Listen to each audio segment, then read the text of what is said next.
Bob. Hi. Hi, I'm just over here pretending that COVID is over because that's what the Republicans are telling me to do. You know, I saw a statistic just the other day that about, I think 1 in 5 people who get COVID get long COVID. Yeah. And only 9% of people who have long COVID so far have recovered from long COVID. Yeah. So that's kind of creepy and scary to me. So, yay, good morning. Yes, it is the la la la we're not listening act. It'll just be over if we say la la la la every time someone says COVID. By the way, you were one of the only people that pointed out this is a fake Bob Woodward account. You said great response, but it's fake. Yeah. We thought he said, I'd like to propose a deal to President Trump. I will give him the $40 million he's suing me for if he uses the money to pay for the funeral costs of the 1 million Americans who died because of his negligence. Aw. In a perfect world.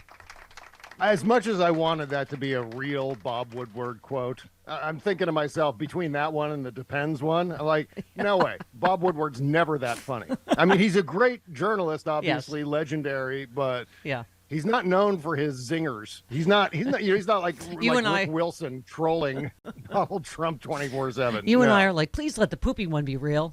Yeah, that's right. Well, we know it to be true. I mean, we don't need Bob Woodward to confirm that. We all know. Noel Castler has confirmed it. Yes, that it is insufficient.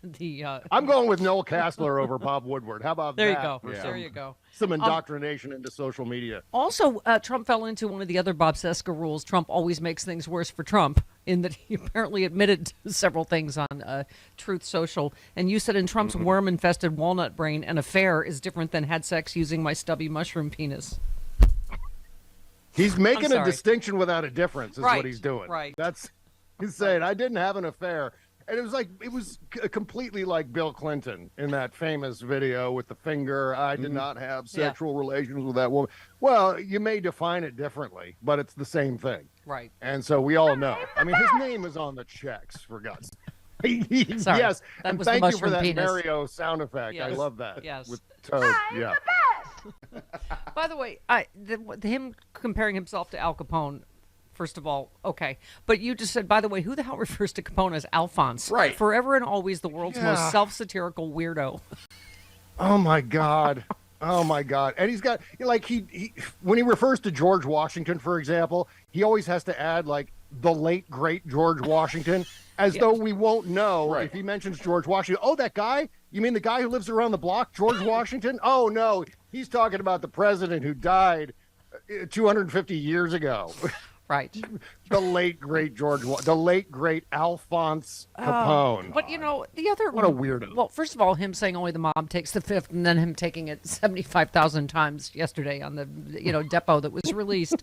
But you said there's nothing quite as pathetic as old white men who LARP as mafioso. It was rampant when The Sopranos was first on, and it's still a thing. Poser alpha posturing about loyalty and keeping your enemies closer, etc. It's like a child jumping off the roof wearing a Superman cape. Yeah, it really is. If you worked an office job between 1999 and 2004, good luck to you, because around the water cooler, every white Anglo guy was like, hey, forget about it. I'm going to go to this weekend. I'm going to get some gabagoo or whatever the Sopranos lingo is. But stop pretending to be a serial killer, for God's sake. That's not cool. Oh, God. Okay, my favorite Bob Cesca tweet of the week. You said, Dear political press, treating Trump like a normal candidate via horse race coverage will not mitigate the very real threat to the enemy of the people, quote unquote, if Trump returns to power. Journalists will be the first on Trump's black bag list. Act accordingly and responsibly. And, in that tweet, in the light, Bob, of everything we have just found out about James McGonigal, about, the Durham investigation, what Barr did, and just the stuff that the press, including the New York Times, just lapped up, right? Yeah. Oh, yeah. The press, what they're up against right now is they're up against, I guess, they're in a kind of a trash compactor right now, where one side is access to all these people, and then the other side is, well, this guy's going to crush you if he ever gets back into office. Yeah. I mean, if Donald Trump heaven forbid, I don't want to bring everyone's day down so far, but if Donald Trump becomes president again, they're the first people on the list of people who are going to be arrested as dissidents and locked up for opposing him, for being mean to him, for perpetuating the Russia hoax and the impeachment hoax 1, impeachment hoax 2, all that stuff. He's going to blame on the press. He's going to blame on especially the political press.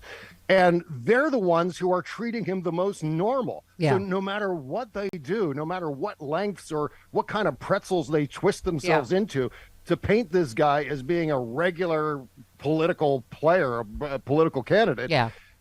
It's not going to matter because he's still going to destroy them as soon as he gets the chance. And you've been saying it for years, just whether it's other Republicans or the press. Why are you afraid of this pudgy bag of trans fats that wears girdles and a ferret on his head and a diaper? Yeah. I mean, seriously, right? Is this spell? Right. I mean, it's the article that, what's his name, McKay just wrote about all Republicans, literally many of them behind closed doors saying, I wish this guy would die. Like, they don't know what to do about it. The him. phrase was, they're waiting for Trump's mortal demise. Yes. That was the quote from McKay Coppin. Wow. Yeah. That's absolutely true. But I wish they would actually stop being such cowards. And a few of them say this publicly.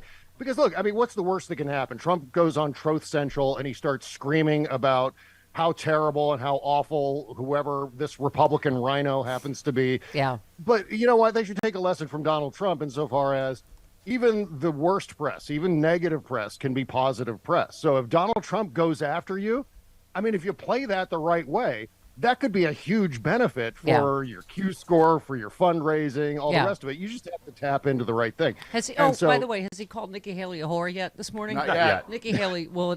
We're on will whore announce- watch. Oh my God!